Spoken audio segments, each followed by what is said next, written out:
Hi friends, ಇವತ್ತು ಸಿಂಪಲಾಗಿ ಮನೇಲೆ ಟೊಮೊಟೊ ಸಾಸ್ ಮಾಡ್ತಾ ಇದ್ದೀನಿ. ಹೇಗೆ ಮಾಡೋದು ಅಂತ ನೋಡ್ಕೊಂಡು ಬರೋಣ ಬನ್ನಿ. Welcome to my channel.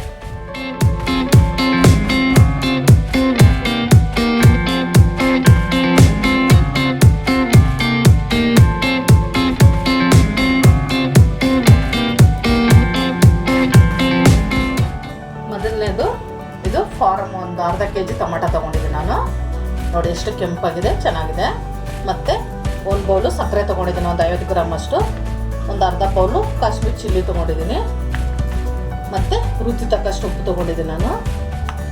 ಮತ್ತು ಸ್ವಲ್ಪ ನಿಂಬೆಹಣ್ಣು ತೊಗೊಂಡಿದ್ದೀನಿ, ನೀವು ಬೇಕಂದರೆ ಹಾಕ್ಕೊಳ್ಳಿ. ಸ್ವಲ್ಪ 1 ಬೌಲು ವಿನಿಗರ್ ತೊಗೊಂಡಿದ್ದೀನಿ, ವೈಟ್ ವಿನಿಗರು. ಮಾಡೋದು ವಿಧಾನ ನೋಡೋಣ ಬನ್ನಿ. ಇವಾಗ ಒಂದು ಕುಕ್ಕರ್ ಇಟ್ಕೊಂಡಿದ್ದೀನಿ. ನೋಡಿ, ಈ ಥರ ಸ್ವಲ್ಪ ಕಟ್ ಮಾಡಿ ಹಾಕೋಣ.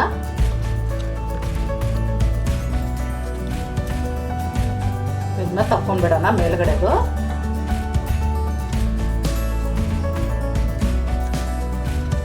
ಒಳಗಡೆ ಏನು ಉಳ್ಕಾದಿರುತ್ತೆ ಸ್ವಲ್ಪ ನೋಡ್ಕೊಂಡು ಕಟ್ ಮಾಡ್ಕೊಳ್ಳಿ.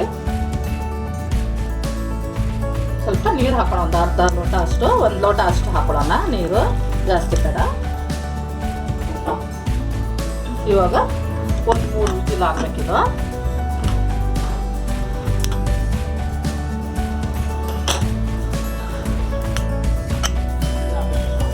ವಿಜಿಲ್ ಆಗಿದೆ. ಸ್ವಲ್ಪ ಗ್ಯಾಸ್ ಆಫ್ ಮಾಡ್ಕೊತಾ ಇದ್ದೀನಿ ಇವಾಗ.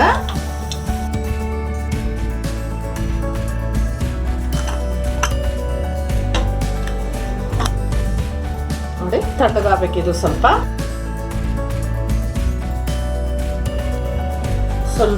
ತಣ್ಣಗಾಗಿದೆ ಇದು. ಈ ನೀರೇನು ಹಾಕಿದ್ದೇವಲ್ವ ತಗೊಂಡ್ಬಿಡೋಣ ನಾವು.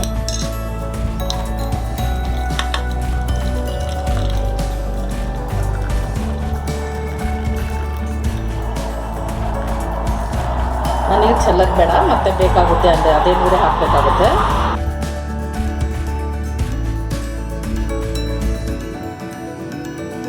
ಇವಾಗ ಮಿಕ್ಸಿ ಜಾರಿಗೆ ಹಾಕೊಳ್ಳೋಣ.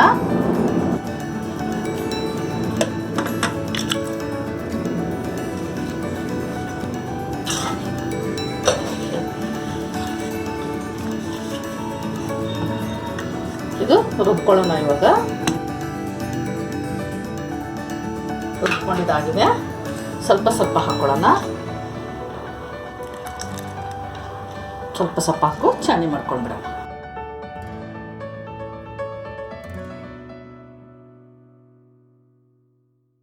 ಈಗ ಈ ನೀರು ಸ್ವಲ್ಪ ಹಾಕೊಳ್ಳೋಣ. ನೋಡಿ ಆಗಿದೆ. ಇವಾಗ ತಗೊಂಡ್ಬಿಡೋಣ ಇದು. ಈಗ ಒಂದು ಪಾನಿ ಸ್ವಲ್ಪ ಬಿಸಿ ಆಗಬೇಕಿದು. ಇವಾಗ ಬಾಣಲೆ ಹಾಕೊಳ್ಳೋಣ ನಾವು.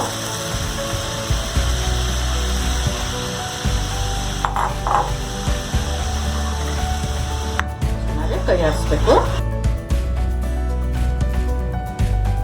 ಅದು ಕುದ್ದು ಕಾಲು ಭಾಗ ಹಾಕ್ಬೇಕದು.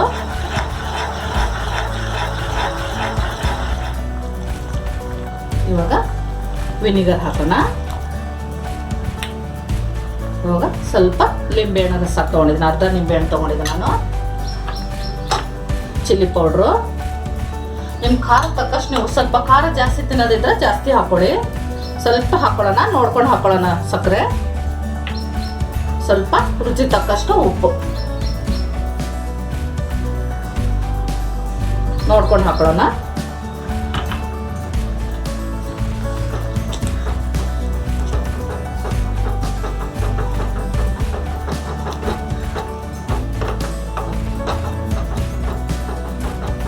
ಸ್ವಲ್ಪ ಲಿಡ್ ಮುಚ್ಚಿ ಇಟ್ಬಿಡೋಣ. ಸ್ವಲ್ಪ ಕುದಿಲದು ನೋಡೋಣ ಆಗಿದೆ ಅಂತ.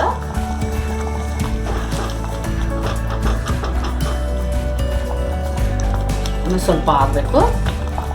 ಸ್ವಲ್ಪ ಉಪ್ಪು ಸಕ್ಕರೆ ನೋಡ್ಕೊಳ್ಳೋಣ. ಸ್ವಲ್ಪ ಎಲ್ಲ ಕರೆಕ್ಟಾಗಿದೆ. ಇಷ್ಟು ಸಕ್ಕರೆ ಮತ್ತು ಇಷ್ಟು ಉಪ್ಪು ಮಿಕ್ಸ್ ಇದೆ ನಾನು, ಸಾಕಿಷ್ಟೇ. ಇನ್ನೊಂದು 2 ನಿಮಿಷ ಆಗಲಿ. ಇವಾಗ ಇದಾಗಿದೆ ನೋಡೋಣ ಫ್ರೆಂಡ್ಸ್.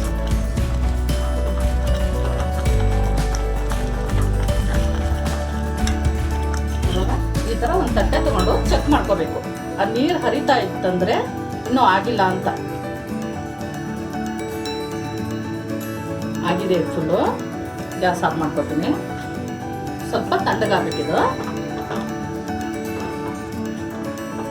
ಇಷ್ಟಾದರೆ ಸಾಕು. ಮತ್ತೆ ಗಟ್ಟಿ ಆಗುತ್ತೆ ಇದು. ಸ್ವಲ್ಪ ತಣ್ಣಗಾದ್ಮೇಲೆ ಇನ್ನೂ ಗಟ್ಟಿ ಆಗ್ಬಿಡ್ತದೆ. ಬಾಟ್ಲಿಯಲ್ಲಿ ಹಾಕಿ ನಾವು ಫ್ರಿಜ್ಜಲ್ಲಿ ಇಟ್ಟರೆ ಇನ್ನೂ ಗಟ್ಟಿ ಆಗ್ಬಿಡ್ತದೆ. ಸ್ವಲ್ಪ ತಣ್ಣಗಾಗಿದೆ. ಸರ್ವಿಂಗ್ ಬೌಲಿಗೆ ಹಾಕೊಳ್ಳೋಣ ಇವಾಗ.